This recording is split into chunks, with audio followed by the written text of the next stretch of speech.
Kibari. Welcome back to my channel, Angels English Learning. We are going to learn today the explanation of a very important chapter of Class 12th UP Board English Prose, A Girl with a Basket, written by William C. Douglas. But before starting the explanation, I want to tell you something about William C. Douglas. See, before starting the explanation of the chapter, we should know about the author, about the writer, about the poet, so that we can easily understand the limitations or the interest of the particular writer, poet, or author, whatever. So let's learn about William C. Douglas first. Who was he? William C. Douglas was not basically a writer. William C. Douglas basically writer nahi the. He was a judge in the Supreme Court of America. He came to India for some official work. ये India आए थे कुछ अपने कागजी काम की वजह से, अपने ऑफिशियल काम की वजह से, to meet Pandit Jawaharlal Nehru after the partition of India and Pakistan. जब इंडिया और पाकिस्तान का पार्टीशन हुआ, at that time our first prime minister was Pandit Jawaharlal Nehru. Pandit Jawaharlal Nehru ji हमारे प्राइम मिनिस्टर थे उस वक्त पहले, और ये उनसे मिलने के लिए आए थे किसी ऑफिशियल काम की वजह से.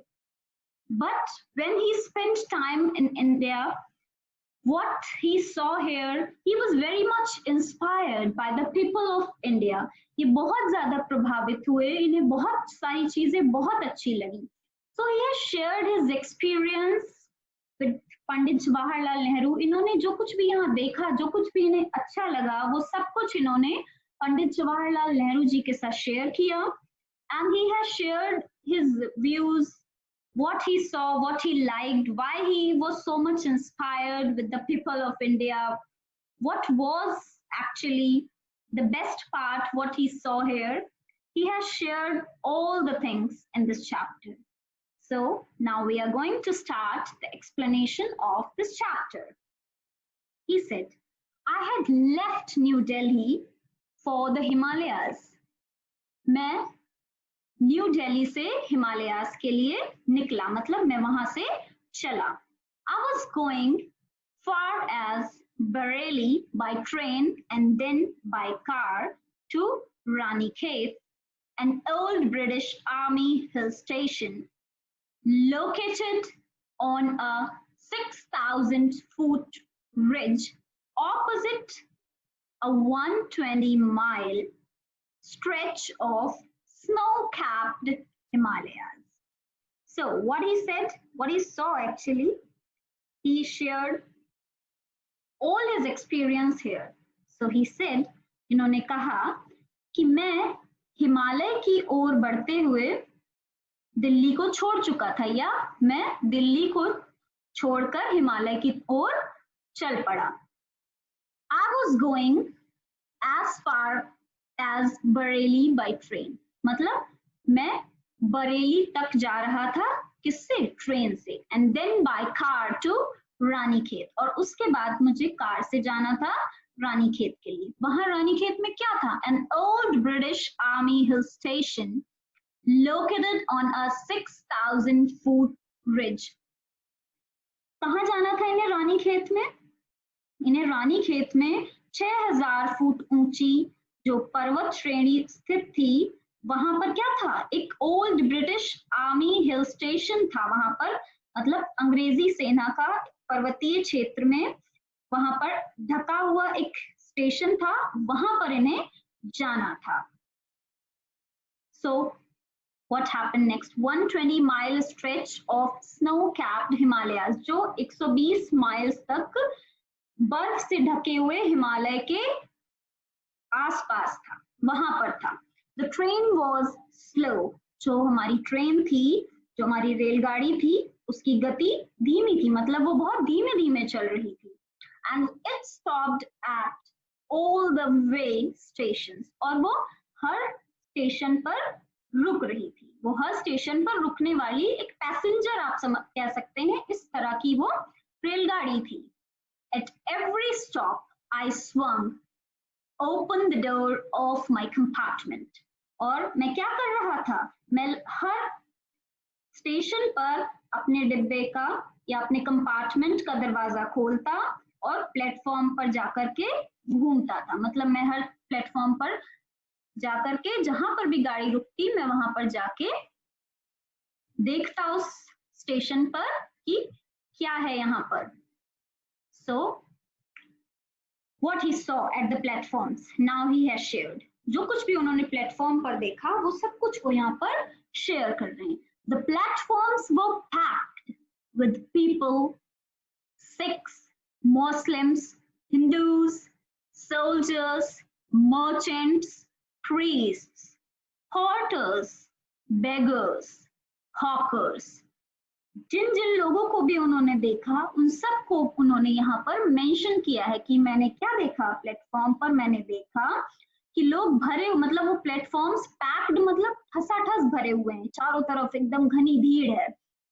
तो उन प्लेटफॉर्म्स पर मैंने क्या देखा? मैंने वहां पर देखा सिख, मुसलमान, हिंदू, सोल्जर्स सैनिक, मर्चेंट्स व्यापारी या सौदागर जो व्यापार करते हैं, प्रीस्ट्स पुजारी, पोर्टर्स जो कुली होते हैं जो सामान ढोते हैं स्टेशन पर, बेगर्स भिखारी, हॉकर्स फेरी वाले। सो मैंने इन सब लोगों को देखा। Almost everyone was barefoot. लगभग हर कोई बेयरफुट था। बेयरफुट मींस बिना जूते चप्पल पहने हुए, या आम भाषा में हम जिसे कहते हैं नंगे पैर थे। वहां पर लगभग ज्यादा से ज्यादा लोग नंगे पैर थे, बिना जूते चप्पल के थे। And dressed in loose white garments. और उन्होंने कैसे कपड़े पहन रखे थे? सबने सफेद रंग के ढीले ढाले कपड़े पहन रखे थे। I would ask at least 3 people before I could find one who spoke English. मैं क्या कर रहा था? मैं कम से कम 3 लोगों से पूछता या बात करता, उनसे कॉन्वर्सेशन करने की कोशिश करता, तब जाके मुझे एक ऐसा व्यक्ति मिलता जो अंग्रेजी बोल सकता था, समझ सकता था। Because I was a good speaker, I was not able to understand Hindi. मेरे को हिंदी समझ में नहीं आ रही थी और मैं उनकी तरह बात नहीं कर सकता था। तो मुझे कोई ऐसा चाहिए था जो मेरी तरह बात करके मुझे समझा सके और मेरी बात को भी इजीली समझ सके, तभी तो मैं वहां का एक्सपीरियंस शेयर कर सकूंगा। डेफिनेटली जब आप किसी जगह जाते हैं तो वहां की अगर आप पर्टिकुलर लैंग्वेज नहीं जानते तो आप किसी ऐसे इंसान को ढूंढते हैं जो आपको आपकी भाषा में समझा सके, आपके साथ कम्युनिकेट कर सके। सो 3 लोगों से लगभग बात करने के बाद मुझे कोई एक ऐसा इंसान मिलता जो मेरी बात को समझ सकता और अपनी बात को मुझे समझा सकता। Then what happened next? We would talk world affairs and every major topic the news of the day produced. और हम क्या करते? हम हर उस प्रत्येक मतलब संसार के हर मामले पर बात करते, हर जो महत्वपूर्ण विषय था उस वक्त बात करने वाला, समाचारों में जो भी था, हम उस मुद्दे पर बातचीत करके मैं उनके विचार जानने की कोशिश करता। जो भी इंडियन पीपल मुझसे मिल रहे थे, मेरी बात को समझ रहे थे और उन्हें मैं अपने विचार व्यक्त करता। तो हम इस तरह से कम्युनिकेट कर रहे थे, बात कर रहे थे। In this way I was trying to get a feel of pulse of the nation। और इस तरह से मैं क्या करने की कोशिश कर रहा था? मैं राष्ट्र की मतलब मैं लोगों के विचारधाराओं को जान करके उनके जो दृष्टिकोण है, सरकारी दृष्टिकोण है, उनको जानने की और उनके राष्ट्र के प्रति उनकी जो भी भावनाएं हैं उनको जानने का मैं प्रयत्न कर रहा था। मैं उनको जानने की कोशिश कर रहा था।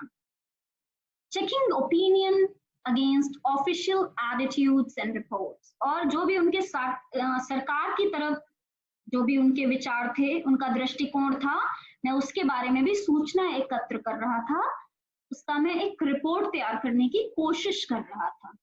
Then the route lay through one of the richest of India's agricultural areas। और फिर वो रास्ता कहाँ से होकर गुजरा? मुझे लेकर गया, ले मीन्स होता है ले गया, वो रास्ता फिर आगे मुझे लेकर गया, कहाँ से होते हुए, जो भारत की सबसे उपजाऊ, सबसे रिचेस्ट एग्रीकल्चरल एरिया है, वहां से होते हुए वो रास्ता मुझे लेकर गया। और वो जगह कहाँ थी? This was the plain of the upper Ganga. ये कौन सी जगह थी?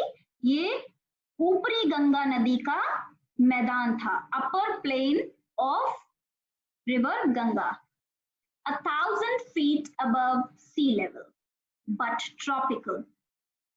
क्या था ये? लगभग इसकी अगर समुद्र तल से तुलना की जाए तो 1,000 फुट ऊंचा होने वाला ये इलाका था, और ये फिर भी क्या था? गर्म था।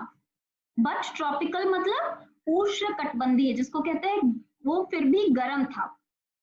The Ganga was brown silt, swollen with flood waters. It overflows, inundating thousands of acres of rice.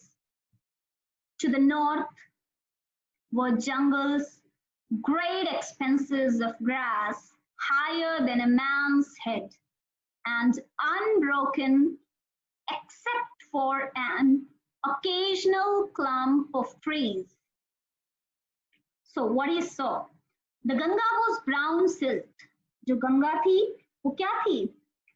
एक भूरी कलर से, गंगा का रंग जो था वो मटमैला था, जिसे हम कह सकते हैं भूरे कलर का था, भूरे रंग का था। और वो क्या थी? स्वॉलन विद फ्लड वाटर, और बाढ़ का पानी जो है उसमें उफान मार रहा था, मतलब बाढ़ के पानी की वजह से वो ऊपर की तरफ उफन रही थी। और क्या हो रहा था? inundating thousands of acres of rice, और लगभग हजारों एकड़ राइस जो है, चावल के खेत जो हैं, वो उस गंगा के पानी में डूबे हुए थे। Then to the north were jungles, great expanses of grass higher than a man's head। और फिर जब मैंने क्या देखा? मैंने दूसरी ओर देखा, मतलब उत्तरी दिशा में देखा, तो मुझे वहां क्या दिखाई दिया? बड़े बड़े दूर दूर तक, जहां तक हमारी नजरें जा रही हैं, वहां तक सिर्फ जंगल ही जंगल दिखाई दे रहे थे। और उन जंगलों में कैसी घास थी? मनुष्य के सर से भी ज्यादा ऊंची ऊंची लंबी लंबी घास थी। And unbroken except for an occasional clump of trees, the home of the tigers, elephants, pythons and cobras। और फिर मैंने क्या देखा कि वहां पर लंबी लंबी कतारें लगी हुई थी, मतलब लगातार पेड़ों की। जैसे हम हाईवे पर जाते हैं तो हमें सेम कैटेगरी के पेड़ बहुत दूर तक दिखाई देते हैं, तो उसे हम कहते हैं कतार। सेम कैटेगरी ऑफ ट्रीज की कतार उन्हें दिखाई देती है, जो एकदम लगातार निरंतर चलती ही जा रही थी, पेड़ खत्म ही नहीं हो रहे थे। और छुटपुट जगह पर उनको ऐसे दिखाई दे रहे थे। Clump of trees, the home of tigers, elephants, pythons and cobras. और वो घने जंगल या वो जो पेड़ों का जो झुंड था, वहां पर टाइगर्स, एलिफेंट्स, पाइथन्स और कोब्रास, इन सब के घर थे। मतलब उनके बीच में बाघ, हाथी, अजगर, नाग, ये सब रहते थे। मतलब वो उस जगह पर इन सब का घर था। So I am repeating here again. वो देखते हैं कि उत्तर की तरफ जो घने जंगल हैं, वहां पर घास जो है वो मनुष्य के आदमी की लंबाई से कहीं ज्यादा ऊंची है, और वहां पर लगातार पेड़ों की कतारें हैं, और वो इतने घने जंगल हैं, वहां पर इतनी बड़ी बड़ी घास है कि वहां बाघ, हाथी, अजगर और आपके कोबराज, मतलब नाग, इन सब के घर हैं। वो डेफिनेटली वो सब यहाँ पर रहते होंगे। Everywhere else there was a flat land running to the horizon। और जहां तक भी नजर जा रही थी, मतलब मैं जहां तक देख सकता था, वहां तक सपाट मैदान ही थे। दूर दूर तक उन्हें खाली मैदान ही दिखाई दे रहे थे। But dotted here and there by the sacred banyan trees or by rows of pakar trees। और फिर उसके बाद जहां तक भी मैं देख रहा था, बीच बीच में क्या दिखाई पड़ रहे थे मुझे? बैंनियन के पेड़ मतलब बरगद के पेड़ या फिर पकार, ये भी एक तरह का पेड़ होता है, वृक्ष होता है, उनके पेड़ों की पंक्तियां भी मुझे बीच बीच में दिखाई दे रही थी। Then shaped like elms and having thick twisted trunks, और elms ये भी एक वृक्ष है और इनका शेप कैसा था, elms के वृक्ष की तरह था, और इनकी जो तना है जो उनका वो बहुत ही ज्यादा मोटा था। Hot humid air was moving in from the southwest, और साउथ वेस्ट की तरफ से मतलब दक्षिण पश्चिम की ओर से गर्म और तर हवाएं चल रही थी। ह्यूमिड एयर मीन्स नमी भरी हवाएं चल रही थी। Monkeys, some of them mothers with babies clinging to them, मतलब और मैंने क्या देखा, मंकीज को देखा, मैंने बंदरों को देखा, और क्या देखा मैंने, बंदरों के साथ उनके छोटे छोटे बच्चे, मतलब जो बेबीज हैं मंकी, वो अपनी माओ के साथ में हैं। And riding underneath swung off trees at the stations looking for food, मतलब जो मदर मंकीज हैं उन्होंने अपने बच्चों को अपने पेट के नीचे चिपका रखा है। आपने देखा होगा जो बड़े मंकीज होते हैं वो अपने छोटे छोटे जो उनके बच्चे हैं उनको वो अपने पेट में चिपका लेते हैं और कहीं भी लेकर के चले जाते हैं। तो विलियम सी डगलस ने देखा कि जो मदर मंकीज हैं उन्होंने अपने बच्चों को अपने पेट में चिपका रखा है और वो क्या कर रहे हैं, झूल झूल कर लटक लटक कर स्टेशन की तरफ जा रहे हैं खाने की तलाश में, क्योंकि स्टेशन पर काफी ज्यादा लोग होते हैं, कोई खा रहा होता है, कोई सामान बेच रहा होता है, तो वहां पर वो ऐसे ही खाने का सामान छीन के भाग जाते हैं या कोई फेंक देता है तो वो उन्हें अच्छे से खाने को मिल जाता है। Then after the villages we passed had walls made of mud mixed with water and cow dung. जिन गांवों से हम गुजरे, he said, जिन गांवों से हम गुजर रहे थे उनकी जो दीवारें थी, वहां पर जो घर थे उनकी जो दीवारें थी वो काउ डंग और वाटर से उन्हें पोता गया था। काउ डंग यू नो, गाय का गोबर या भैंस का गोबर, उससे उन दीवारों की पुताई की गई थी। Their peaked roof were thatched bundles of grass tied to bamboo poles stretched across the rafters.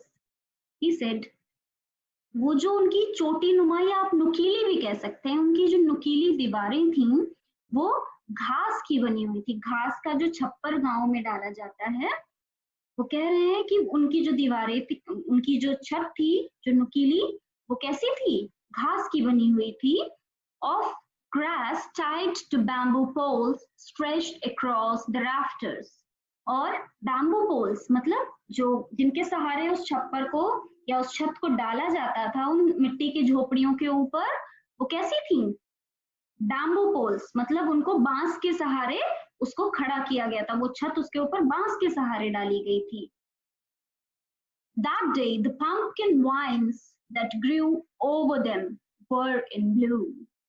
उस वक्त जब वहां पर विलियम सी डगलस गए तो उस वक्त कद्दू का मौसम था। पंपकिन वाइन्स तो कद्दू की लताएं जो हैं, that grew over them were in bloom, तो वो खिली हुई थी। कद्दू की लताएं जो हैं वो बिल्कुल, ब्लूम मीन्स होता है एकदम उसमें फूल बहुत ज्यादा निकले हुए थे, तो वो एकदम हरी भरी थी।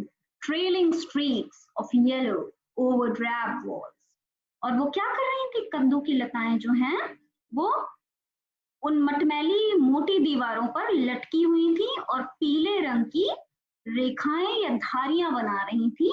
मतलब उन गद्दी भद्दी दीवारों पर, गंदी और भद्दी दीवारों पर वो पीले रंग की लताएं जो हैं वो धारियां बना रही थी। मतलब वो पतली पतली होती है ना एकदम स्ट्राइप्स के फॉर्म में, और हर लगभग घर के ऊपर मुझे ऐसा दिखाई दे रहा था। Then he said, at one station my routine of talking with the people was interrupted. एक स्टेशन पर, रूटीन मीन्स सिलसिला, मेरा लोगों से बात करने का जो सिलसिला था वो डिस्टर्ब हो गया। इंटरप्टेड मीन्स बाधित हो गया। as soon as I alighted, a group of young children gathered around me. जैसे ही मतलब मैं ज्यों ही मैंने नीचे कदम रखा, मैं उतरा, तो एक बच्चों का झुंड आया, ग्रुप आया, छोटे छोटे बच्चों का, वो मेरे चारों तरफ आकर के उसने मुझे घेर लिया, इकट्ठा हो गया. They were selling baskets, hand woven, reed baskets with simple designs and patterns. और वो सब क्या कर रहे थे? वो हाथ से बनी हुई टोकरियां बेच रहे थे जिनमें सिंपल डिजाइन्स, मतलब छोटे आकार और छोटे अलग अलग तरीके के पैटर्न्स की वो टोकरियां थी. They held the baskets high. उन्होंने अपनी अपनी बास्केट्स को हाथों से ऊंचा ऊंचा उठा रखा था क्योंकि उनकी हाइट कम थी. Shouting words I do not know but conveying unmistakably their desire. वो चिल्ला रहे थे अपनी टोकरियों को हाथ में ऊंचा उठा करके, और जो वो बोल रहे थे वो मुझे समझ नहीं आ रहा था. I did not know, मैं समझ नहीं पा रहा था. But conveying unmistakably their desire, लेकिन वो मैं उनकी जो इच्छाएं थी उनको साफ साफ देख पा रहा था. मैं उनकी बात तो नहीं समझ पा रहा था, लेकिन मैं उनकी इच्छाओं को अच्छे से समझ पा रहा था कि उनकी इच्छा जो है वो स्पष्ट हो रही थी कि वो ये चाह रहे हैं कि मैं उनकी ये टोकरियां खरीद लूं.